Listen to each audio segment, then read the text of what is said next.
Muchas gracias y muy buenos días a todas, a todos. En realidad, para nosotros es muy importante mostrarles lo que la CEPAL ha venido evaluando en relación a la presente crisis de COVID-19. Nosotros hemos preparado en esta ocasión un análisis del impacto socioeconómico de la crisis y de eso vamos a hablar un poco y de cómo nos toma esto en la región. Así es que voy a pasar unas láminas para que todos podamos ir acompañando este análisis. El mundo se encuentra hoy ante una crisis sanitaria y humanitaria sin precedentes en el último siglo.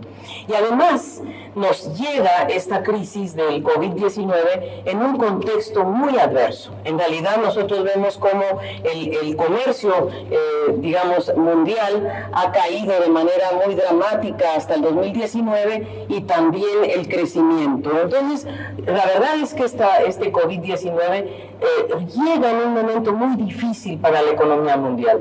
Y además, esta crisis está aumentando la rivalidad geopolítica y la lucha por el predominio tecnológico entre, sobre todo, China y Estados Unidos. Aquí vemos justamente el saldo comercial de bienes con China, con Estados Unidos respecto a China y la solicitud de patentes China-Estados Unidos antes de la crisis del COVID, que seguramente ahora se va a profundizar. Hay 5 características de esta crisis COVID. Una de ellas es, por supuesto, no es una crisis financiera como fue la del 2008, es una crisis de salud y de bienestar. Y es mucho más profunda de la que hubo en el 2008 y es la que, la verdad, es sin precedentes en el último siglo. Segundo, va a requerir, es una situación de economía de guerra en donde va a ser indispensable el rol del Estado y no tanto el del mercado. Y por eso vemos que los estados están asumiendo un papel central para suprimir el virus y los riesgos y sobre todo en esta etapa, ¿verdad? Se está en una etapa muy profunda de aplanar la curva de contagios, reduciendo los contactos interpersonales, pero esto sin duda va a generar una contracción económica, pues se están paralizando las actividades productivas, se está destruyendo la demanda agregada y sectorial. Entonces, creo que la gran pregunta que tenemos que hacer es cómo no aplanar la economía. Y cómo hacerlo requiere de un cumplimiento estricto y muy efectivo de las cuarentenas. Es decir, si nosotros no cumplimos con las cuarentenas a profundidad en América Latina y el Caribe, va a ser muy difícil y se va a alargar esta situación de aplanamiento de la curva de contagios y por lo tanto vamos a tener digamos, un impacto económico mucho mayor. Así es que tenemos que ser más eficientes en este aplanamiento de la curva de contagios. Y para nosotros un tema crucial que hemos puesto en el tablero es la cooperación internacional. Tenemos que lograr que haya una comprensión muy clara de las instituciones financieras internacionales, de las grandes asimetrías que hay entre los países desarrollados y los países en vías de desarrollo.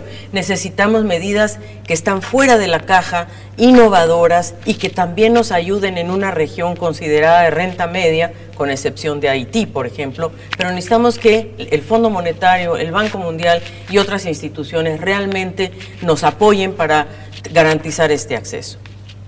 La magnitud del impacto económico sin duda está muy asociada a la propagación del virus. Miren ustedes cómo evoluciona esta pandemia en una forma muy dramática que va a tener un impacto generalizado. Este ya es el impacto de China, el impacto de Europa, el impacto ya más generalizado que incluye Estados Unidos y los países de América Latina y del Caribe.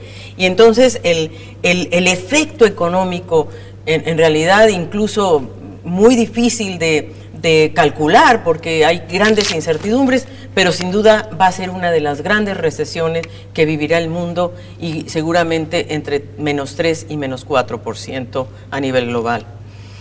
¿Cómo limitamos el impacto económico y qué es lo que está pasando en términos de la respuesta internacional?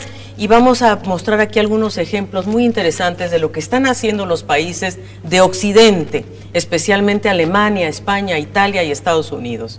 Y qué medidas han tomado de carácter económica para poder vencer esta crisis. Y vemos que hay una serie de medidas, 5 en realidad. Uno son los préstamos estatales y garantías de crédito para las empresas, que es un instrumento que tiene Europa y tiene Estados Unidos y América Latina no lo tiene tan disponible.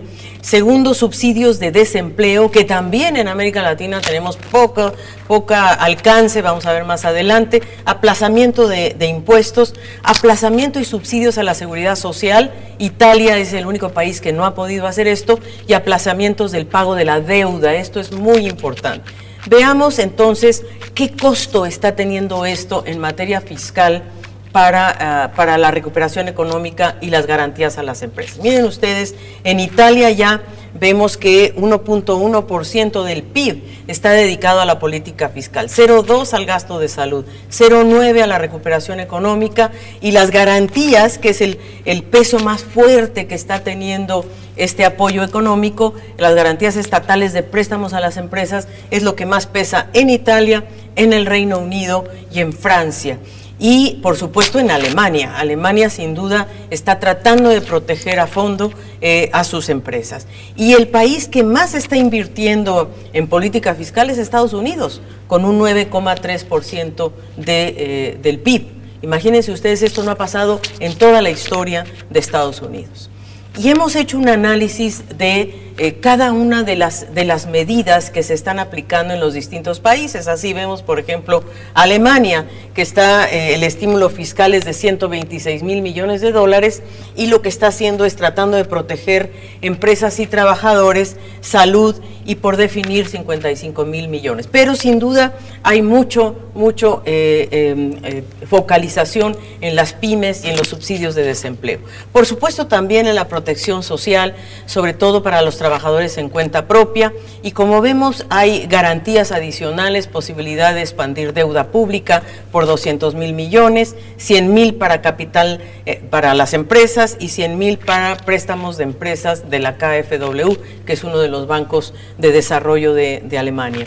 Y los fondos de garantía para empresas también, 400,000 para estabilización económica y 822,000 para la KfW. Entonces Alemania está lanzada a hacer un programa de apoyo a las empresas sobre todo. En España, por su lado, hay un costo de 18,000 millones, y ahí lo que se está buscando es proteger fundamentalmente el empleo. Individuos, protección social, comunidades autónomas, muy interesante el caso de España, y desempleo, fondo de emergencia, y hay algo interesante en el caso de España, que es la investigación farmacéutica y cómo lograr apuntalar la emergencia sanitaria. Garantía estatal para préstamos a empresas también existe en España, muy importante, y un estímulo para inversiones privadas. En Francia, esto está más dedicado a la seguridad social, 45,000 millones, no está tan desagregado como en los otros casos, pero hay una importante componente de protección social y subsidios al desempleo, garantía estatal mediante préstamos a empresas. Siempre las empresas en Europa son el punto de mayor atención. En el caso de Italia, donde ha habido esta gran emergencia, se están invirtiendo 24,000 millones. Protección civil es uno de los temas. La emergencia sanitaria se está invirtiendo 3.3 millones, 10,000 millones en empleo, ¿verdad? Porque ahí en Italia ha habido realmente una destrucción de empleo muy amplia, y cómo lograr apuntalar a los trabajadores por integración salarial, licencias, etcétera, y a las pymes un apoyo de 8,000 millones. Entonces hay también el tema de las garantías estatales para préstamos a empresas. Siempre Italia, Alemania, España, Francia están tratando de apuntalar su tejido productivo. Este es el caso de Estados Unidos, que es el que llama muchísimo la atención, porque ahí tenemos una inversión de 2,000 millones de dólares, lo que nunca se ha hecho en la historia de Estados Unidos, apoyando sobre todo a los individuos. Estos son transferencias directas a los hogares, pagos en efectivo, al desempleo, a la seguridad nacional, subsidios también a las empresas, que eso es muy importante en términos de liquidez, de alivio a la deuda, y a los gobiernos estatales y locales. Pero lo que llama la atención en el caso de Estados Unidos es el enorme apoyo que le están dando a los individuos y a los hogares.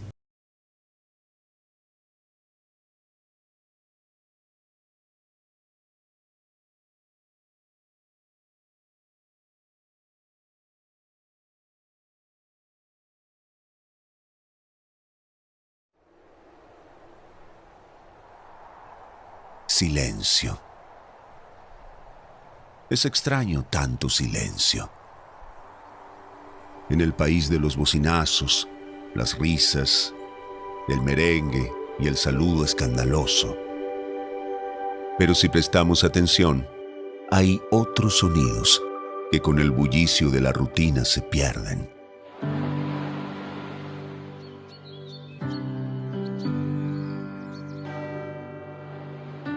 Aprovechemos y volvamos a escucharnos, a mirarnos, a compartir, a descubrirnos. Aunque no nos veamos, todos estamos presentes, preparándonos para salir hacia un futuro mejor. Detrás de cada puerta, junto a las ventanas, haciendo nuestra parte. Si nuestro mundo se hizo pequeño, nuestro esfuerzo y deseo de ayudar se hizo más grande. Juntos vamos a superarlo, sentirnos hermanos. Vamos a sumar todas las manos para agradecer a los que hoy se sacrifican por nosotros. Y la espera será esperanza, la humildad nuestra enseñanza.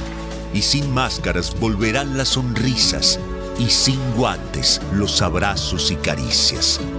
Por difícil que parezca esta crisis, la vamos a superar como lo hemos hecho antes. Con Dios marcharemos y como dominicanos triunfaremos.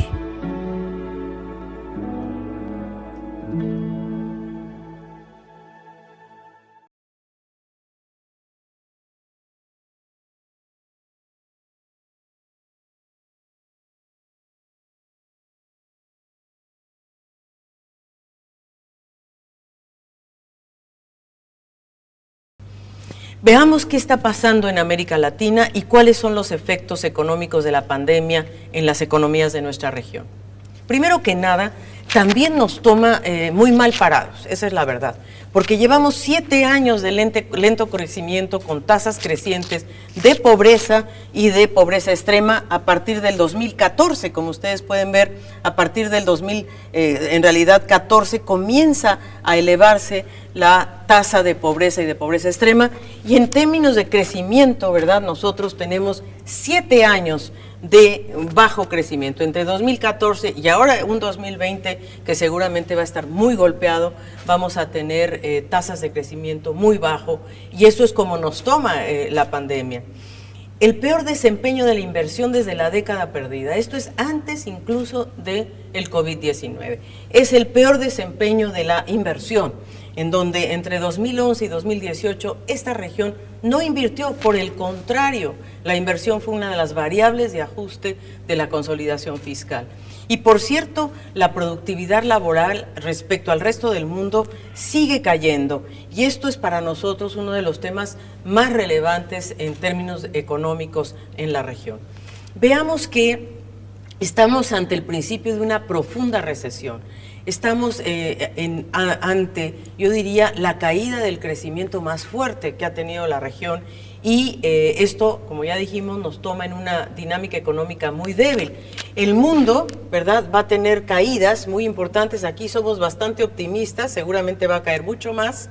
Y en América Latina y el Caribe, en 2019 esta región creció 0,1%, muy mediocre el crecimiento, y estimamos que va a caer menos 1,8% solamente considerando, ¿verdad?, solamente si consideramos la crisis, los efectos que ha tenido en América Latina la contracción económica de China.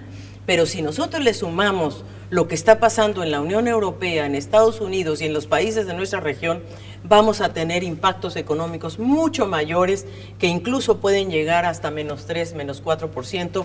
Ahí pusimos algunas proyecciones de algunas instituciones que yo creo que siguen siendo optimistas frente al escenario que se nos presenta. El menos 1,8 es solamente una medida de referencia.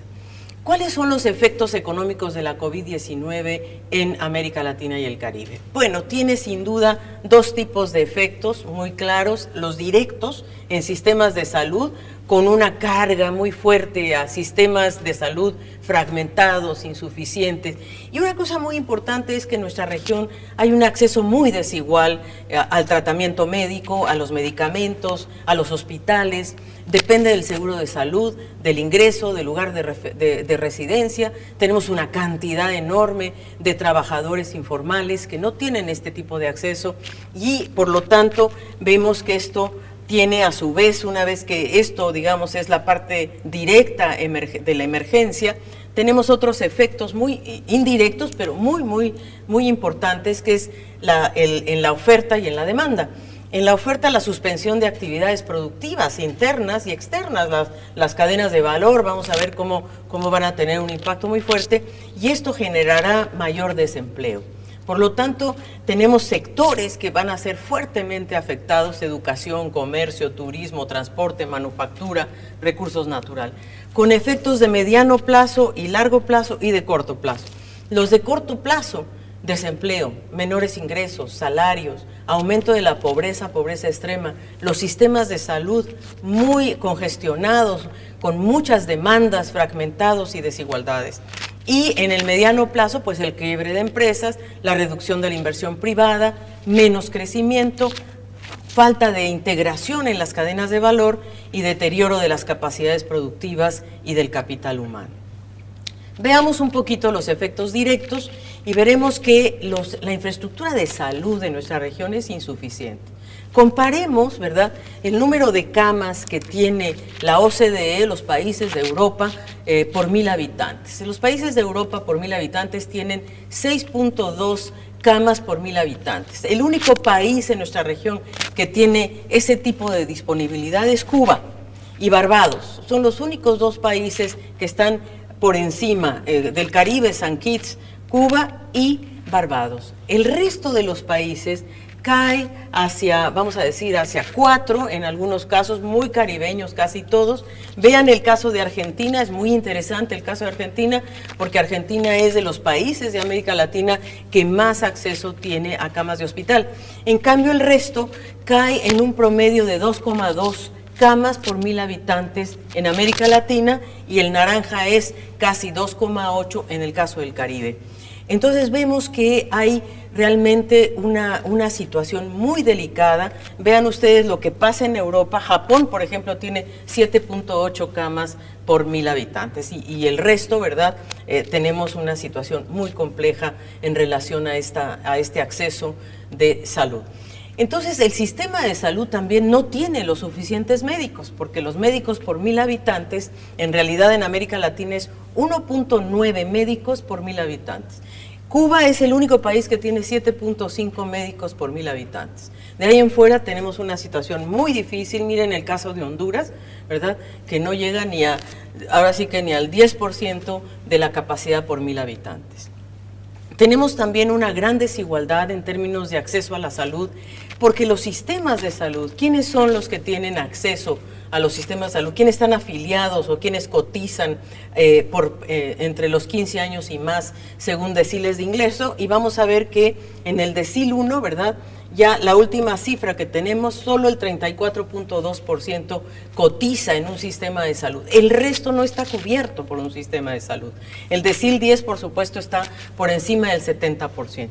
Y el promedio es 57.3% ponderado, 52% el promedio simple. Quiere decir que los sistemas de salud en nuestra región están muy fragmentados, con servicios muy diferenciados, y justamente a los que más debemos poner atención son justamente al decil 1 y, por cierto, a los adultos mayores, que en América Latina llegan a 58 millones. Estamos hablando de un porcentaje de casi 9.2% del total de habitantes son adultos mayores en América Latina. Entonces, fortalecer los sistemas de salud requiere más y mejor gasto público, no cabe duda.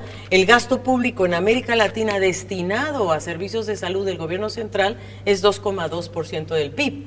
Y lo que recomienda la OPS es 6%, o sea, tenemos una brecha muy grande entre lo que se está invirtiendo y lo que se debería invertir.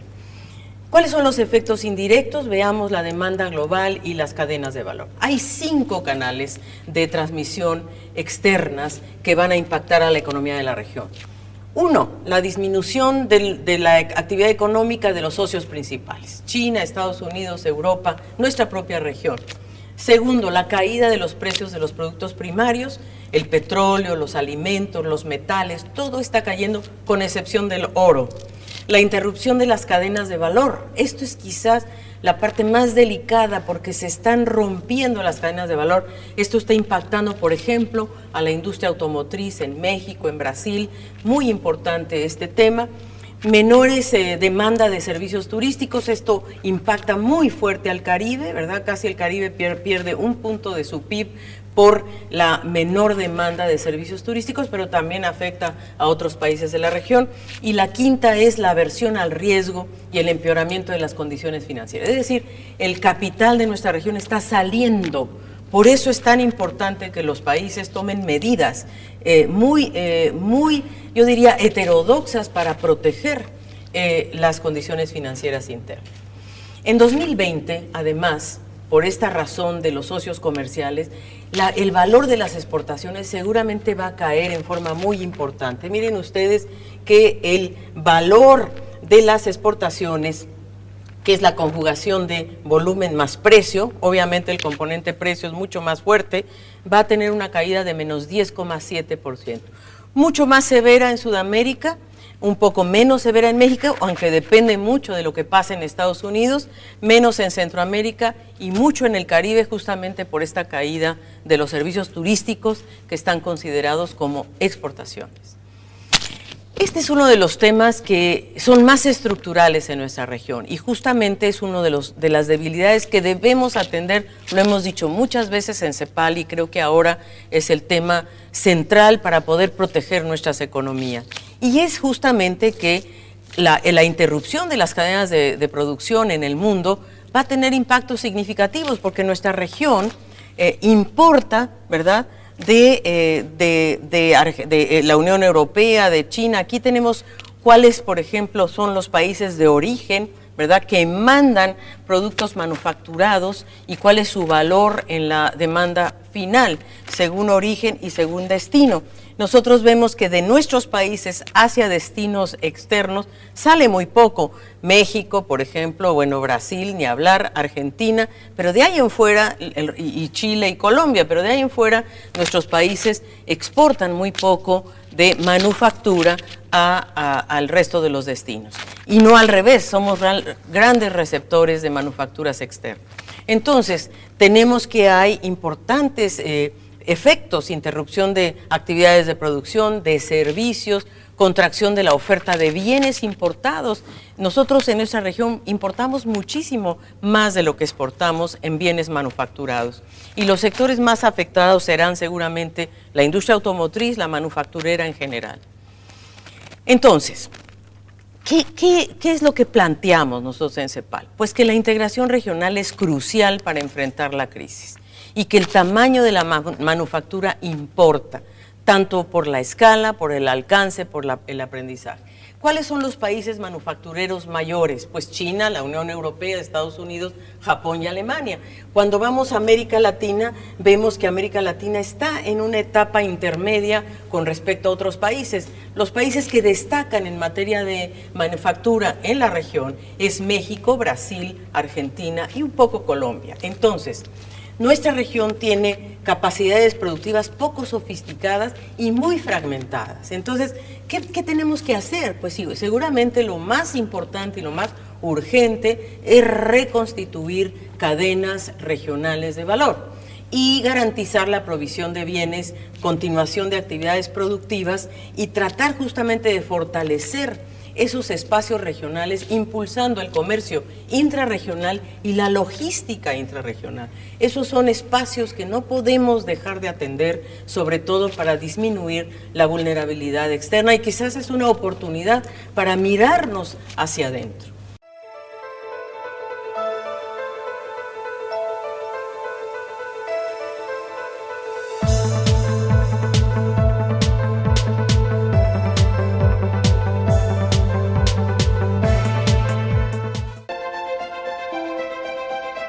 los que quieren seguir creciendo, los que enseñan el valor de pensar en el mañana, los que guardan para superar nuevos retos, los que piensan en los que vendrán.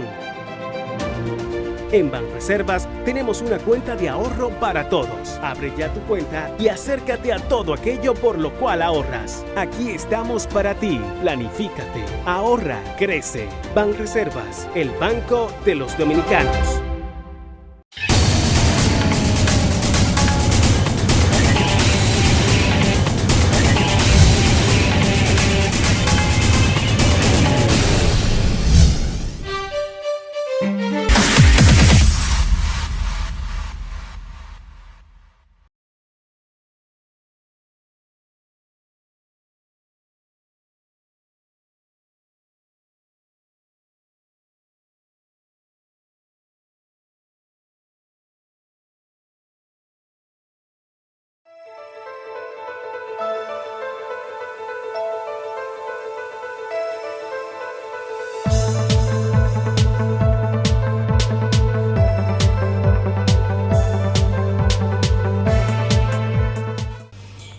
Fíjense ustedes un ejemplo, la relevancia de la producción farmacéutica de la crisis COVID, una industria concentrada fundamentalmente en Europa, en Suiza, en Estados Unidos, en China y en India. América Latina, este pedacito nada más. Es decir, América Latina en sus exportaciones del sector farmacéutico, posiblemente Panamá, México, Brasil, Argentina, República Dominicana destacan, pero de ahí en fuera las exportaciones más o menos en total de la región son 7,000 millones de dólares. Pero veamos las importaciones, que eso es donde está nuestro talón de Aquiles. Nosotros en la provisión de productos farmacéuticos dependemos del exterior. Y la verdad es que es urgente facilitar el comercio y reducir estas tensiones para garantizar el paso y el acceso a medicamentos y también a bienes médicos y a enfermeras y médicos. Se deben abrir las fronteras de carácter humanitario para que realmente puedan transitar estos bienes y estas personas tan importantes. Pero por ahora veamos que América Latina importa en 2018 25,000 millones de dólares y el Caribe 500 millones de dólares. Es decir, somos una región muy dependiente del exterior en materia farmacéutica. Entonces, con esta información que les hemos dado, ¿qué es lo que prevalece hoy? ¿Habrá una nueva geografía de la producción? ¿Es eso hacia dónde vamos? La crisis nos muestra que las economías nacionales son más vulnerables cuando hay deslocalización de la producción. Se van a redefinir modelos productivos y seguramente tenemos que procurar bajar esta interdependencia global a favor de políticas nacionales y regionales y no tenemos las capacidades productivas suficientes, pero tenemos que ponerle ojo a ello porque la resiliencia de los países va a depender de su estructura productiva y de su integración regional. Porque esta crisis puede profundizar las desigualdades entre regiones y subregiones. Entonces es imperativo que no perdamos de vista la importancia de fortalecer las capacidades productivas de la región. Veamos un poco los efectos internos. Hemos analizado un poco lo externo, vamos a ver ahora lo que pasa adentro de la región. Primero que nada, estas medidas de contención que todos los países están tomando, sin duda, pues van a tener efectos en la producción, ¿verdad? Fíjense ustedes que estos sectores, los sectores de actividad económica, representan 67% del PIB de la región. Y son sectores, por ejemplo, comercio, transportes, servicios empresariales, servicios sociales. Vemos que la agricultura, la minería, la electricidad, la construcción y la manufactura, ¿verdad? Sí, efectivamente son muy relevantes, pero sin duda estos son los que representan el 67% del PIB y que son sectores que seguramente ya se están contrayendo de manera significativa. Y cuando nos vamos a el empleo, estos sectores que están aquí, comercio, transportes, etcétera, representan a su vez el 64% del empleo formal, sectores que podrían sufrir una contracción. Entonces, y aquí estamos hablando del empleo formal, cuando en nuestra región tenemos una cantidad enorme de empleados por cuenta propia y de informalidad.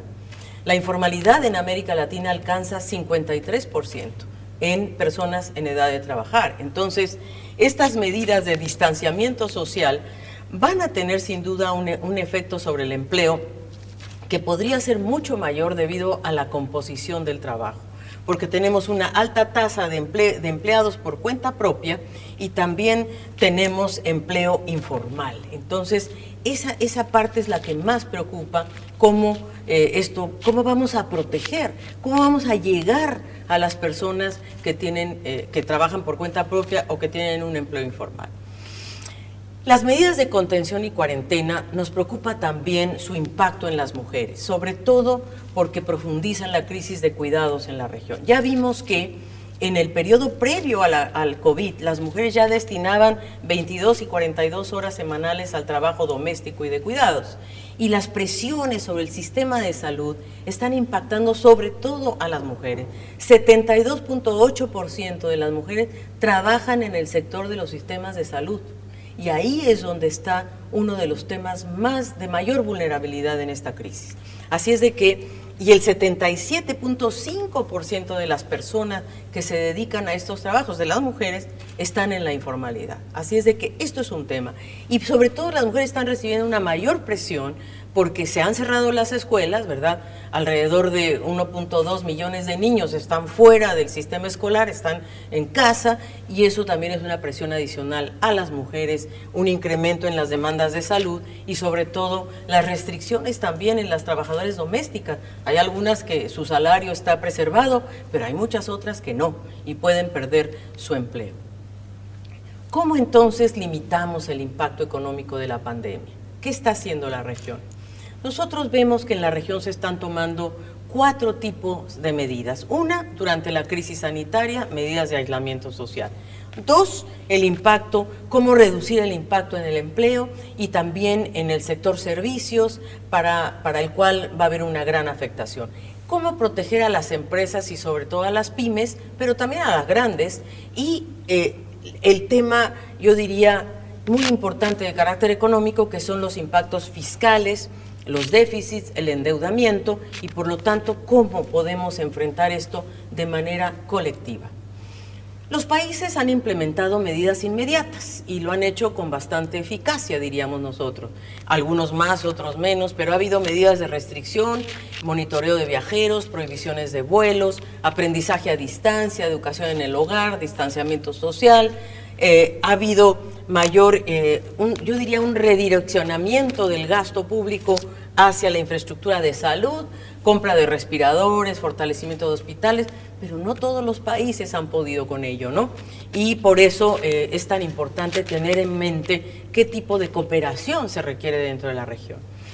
Otro conjunto de medidas también de emergencia ha sido ante cuarentenas totales, qué tipo de acuerdos laborales, medidas legales para el teletrabajo, reducir horas, introducir horarios flexibles, vacaciones adelantadas, protección a los trabajadores frente a despidos, la protección de la fuerza laboral con apoyo salarial para combatir y compensar pérdidas de ingreso, con pagos adelantados, con subsidios, con seguros de desempleo, y en algunos países ha sido la reducción o la posposición de pagos a servicios de agua, gas, electricidad y fondo de pensiones.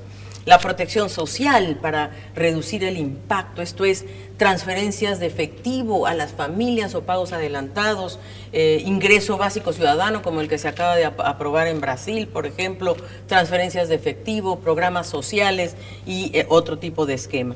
Y a la protección a las empresas, sobre todo a las pymes, apoyo financiero al sector informal para que los bancos también puedan renegociar y mejorar sus condiciones de préstamo. En el ámbito económico, la verdad es que ahí es donde la CEPAL ha hecho mayor análisis y mayor énfasis también, porque el sector monetario y financiero tiene que preservar la liquidez de los bancos y el comercio.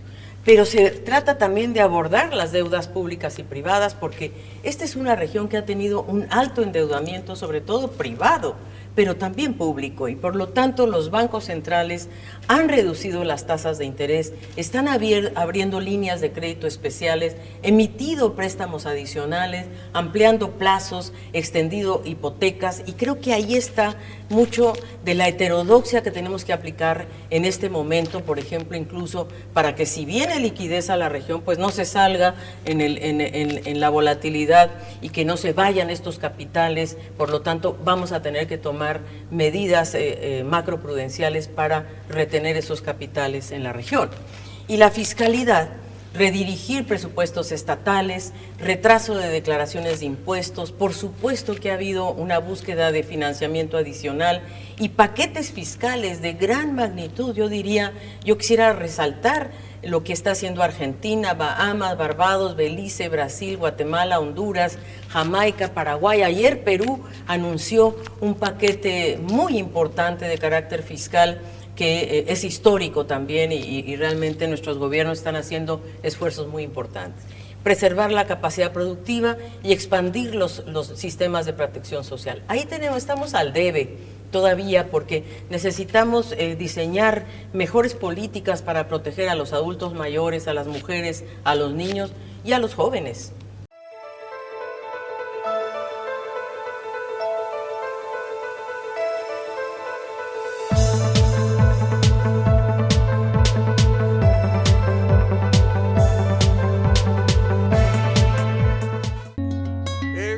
Oportuna la ocasión para hacer un llamado a la familia dominicana, sin cuya participación y compromiso se quedan cortos los resultados escolares.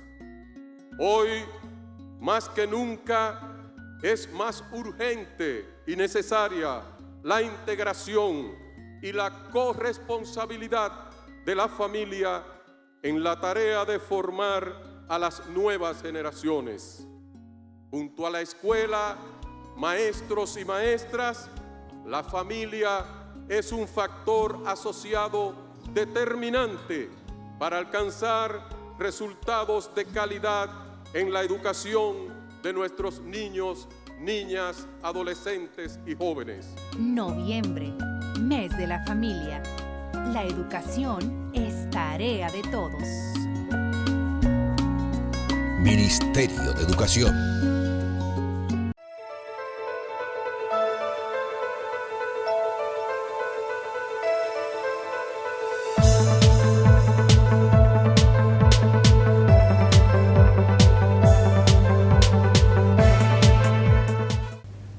La CEPAL está haciendo un observatorio y hoy yo quiero tomar esta oportunidad para lanzarlo ante ustedes. Hemos hecho un análisis detallado de lo que está haciendo país por país y para ello hemos contado con el apoyo de los coordinadores residentes de Naciones Unidas, de todas las oficinas país de Naciones Unidas de la región y realmente aprovecho para agradecerles porque tenemos ya y está a su disposición en nuestra página web donde ustedes pueden decir, yo quiero saber qué se está haciendo en Jamaica, qué se está haciendo en Brasil, qué se está haciendo en México, qué se está haciendo en El Salvador, qué se está haciendo en Bolivia, qué se está haciendo en Chile, y aparece entonces una ficha donde viene el detalle de las medidas que cada país está tomando en materia de salud social, económica, fiscal, monetaria, y creo que eso nos da una idea del esfuerzo que está haciendo esta región. Pero el esfuerzo de nuestra región no puede subestimarse, pero a la vez es muy, vamos a decir, limitado, porque nuestra región carece del espacio fiscal para implementar estas medidas de estímulo. Miren ustedes la comparación entre Alemania, Reino Unido, lo que presentamos antes, ¿verdad? Las medidas fiscales de Estados Unidos, vean ustedes dónde están respecto a la deuda del gobierno central. Ahora miren ustedes el caso de América Latina y el Caribe, de algunos países seleccionados, las medidas fiscales, ¿verdad? Y el endeudamiento. Nosotros vemos aquí problemas de endeudamiento muy severos en Barbados, en Argentina, en Jamaica, en República Dominicana. Entonces, la verdad es que la comunidad internacional tiene que apoyar a estos países de renta media para que sus deudas sean pospuestas, reperfiladas o de plano, en muchos casos, sean recortadas definitivamente. Creemos nosotros que el apoyo internacional es urgente para estos países de ingreso medio que ya están haciendo un esfuerzo propio, pero que no tienen el espacio fiscal suficiente. Así, entonces, en este observatorio nosotros estamos poniendo este tipo de información a su disposición, donde país por país, ¿verdad?, hacemos un análisis de todas las medidas de movimientos, de salud, de educación, y cuáles son las que están tomando, dónde no se están tomando, dónde sí se están tomando, y por supuesto las medidas económicas también, ¿verdad?, qué se está haciendo en empleo, en economía, qué se está haciendo en términos de protección social, en apoyo a las empresas, en materia fiscal, en materia monetaria y para preservar la capacidad productiva. Creo que esta información, que ustedes la pueden ver comparativa entre todos los países de la región, va a ser muy útil. Y de hecho, nos lo pidieron los propios países. La Comunidad de Estados Latinoamericanos y Caribeños, la CELAC, nos pidió a la CEPAL que montáramos este tipo de información en un observatorio que está a disposición de la CELAC. De hecho, se lo vamos a enviar a CELAC para que ellos lo puedan cargar también en la página de CELAC y que esto esté a disposición de todos los países.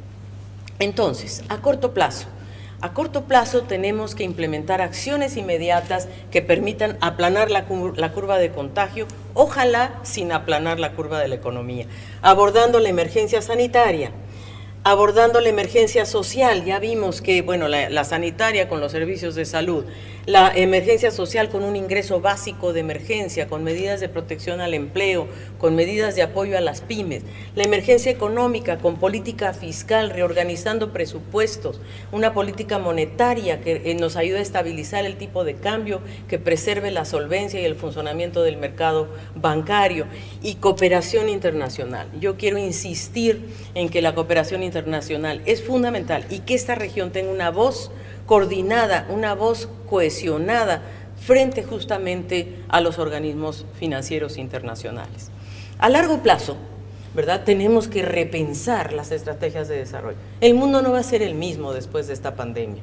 De hecho, va a haber una gradualidad, ¿verdad? Por un lado, cómo salimos de la emergencia sanitaria, pero también una vez que salgamos de la emergencia sanitaria, el virus continuará dando vueltas y por lo tanto la reactivación económica va a tomar su tiempo.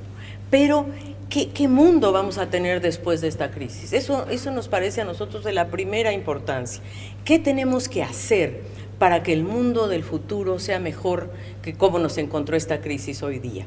Sin duda, la coordinación y la integración subregional, más allá de las diferencias políticas, tenemos que asegurar cadenas de suministro de bienes críticos, la migración, tenemos que proteger a los migrantes, tenemos que aliviar la pobreza y fortalecer el comercio intrarregional y las cadenas de producción.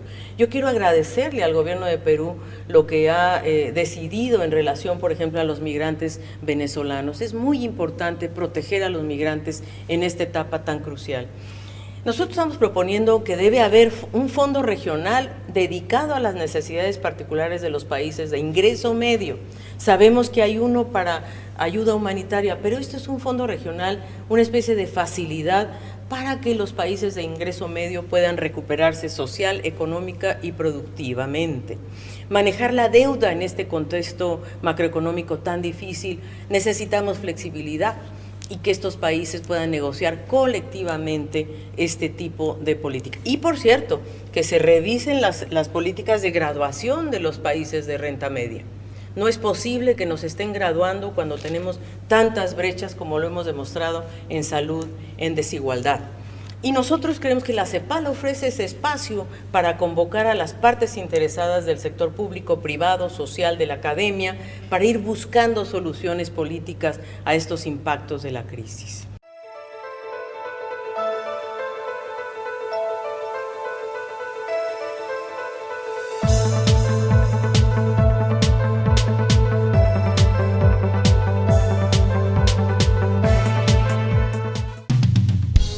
Desde el año 2012, el gobierno dominicano ha facilitado al sector privado el desarrollo de inversiones en el sector eléctrico nacional.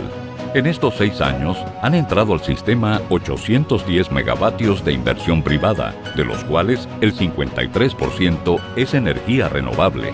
A esto se agrega el aporte adicional de hidroeléctricas y microhidroeléctricas y los 752 megavatios brutos que aportará Punta Catalina de inversión estatal para un total de 1.575 megavatios. Grandes avances que garantizan al país menos dependencia del petróleo y la reducción de los costos de generación. CDEE, iluminando en el presente para el futuro del país.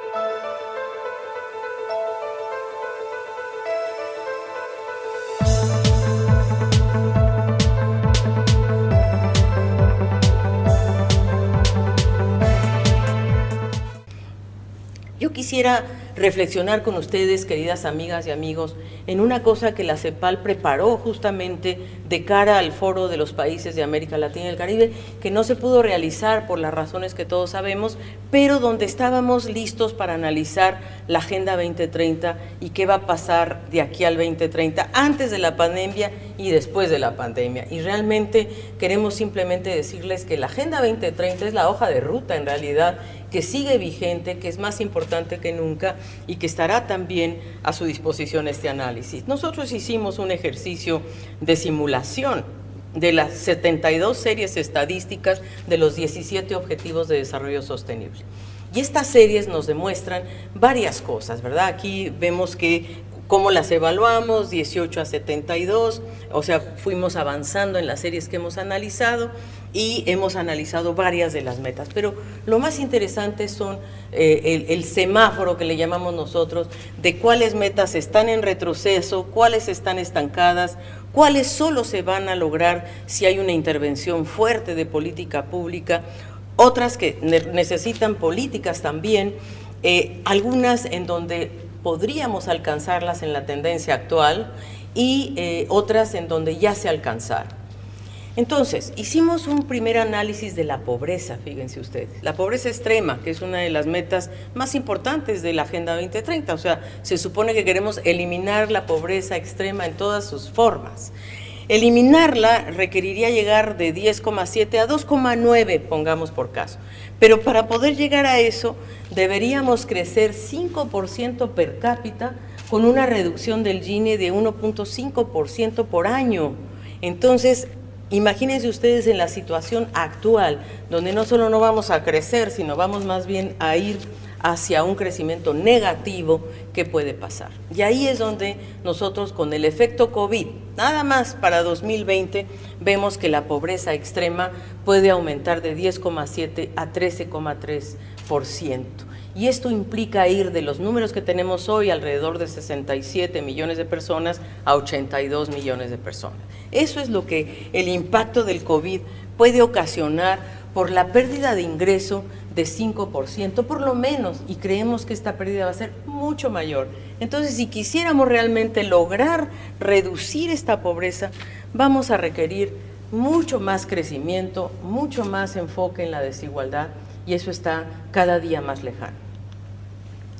Las señales de alerta que nosotros planteamos antes del COVID con estas 72 series es que hemos visto que 4 alcanzaron el umbral establecido por la meta. 15 de estos objetivos o de estas metas específicas van en la tendencia correcta, por ejemplo, el acceso a Internet, por poner un ejemplo. En el primer caso, la mortalidad infantil, que ya se alcanzó, la tendencia correcta, Internet, por ejemplo, donde se requiere más intervención de política pública, bueno, en algunos temas, sobre todo de transferencias sociales, sobre todo en los objetivos de empleo, de educación, etcétera, donde si no hay una intervención fuerte de política, simplemente no se va a llegar a esas metas, estas que están totalmente estancadas, que son 27, ¿verdad? Y las que están en retroceso, fundamentalmente relacionadas con nutrición. Y ahora que estamos frente a esta crisis, la seguridad alimentaria se torna cada vez más importante. Entonces, para poder avanzar en la Agenda 2030, hoy en día los países tienen que pensar en políticas de largo plazo, porque el nuevo escenario en tiempos de COVID va a requerir acciones distintas, fuera de la caja, innovadoras, heterodoxas. Por lo tanto, nosotros en CEPAL hemos puesto en marcha varios instrumentos.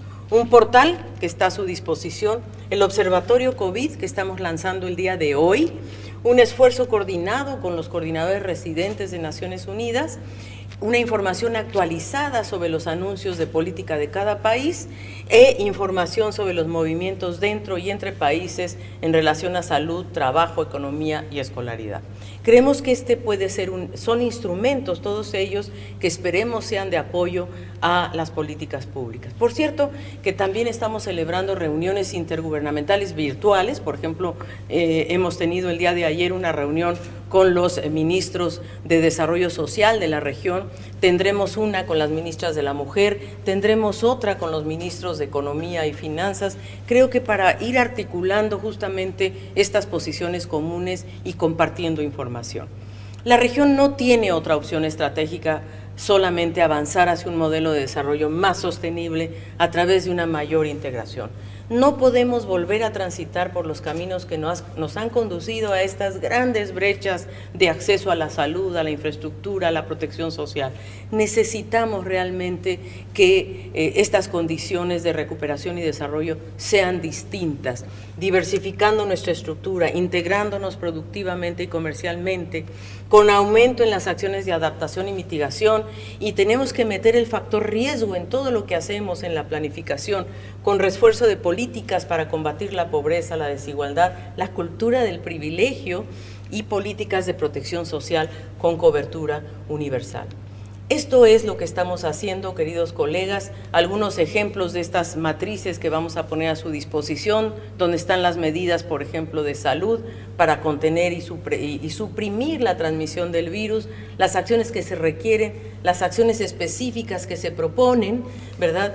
Las acciones que se proponen para proteger el empleo son propuestas que la CEPAL ha ido articulando justamente de las acciones requeridas, acciones específicas que pensamos son útiles para los países, sobre todo en estas materias, también en el lado económico, qué se debe hacer en política fiscal, en política monetaria, en cooperación. Hemos hecho un esfuerzo de pensar juntos qué debemos hacer. Y, por ejemplo, en políticas financieras, qué se está haciendo y qué instrumentos de política tiene la región o debe desarrollar en materia de apoyo a pymes, en empleo y productividad, en pobreza, protección social y desigualdad.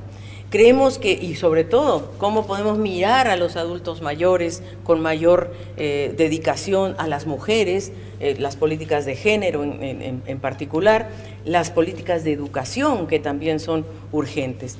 Ponemos entonces, queridos colegas, amigos, amigas, este observatorio a su disposición que la CEPAL ha preparado, ha desarrollado a petición de los países y que ponemos al servicio de ustedes y de toda la comunidad de estados latinoamericanos y caribeños y de todos los organismos de integración regional y subregional.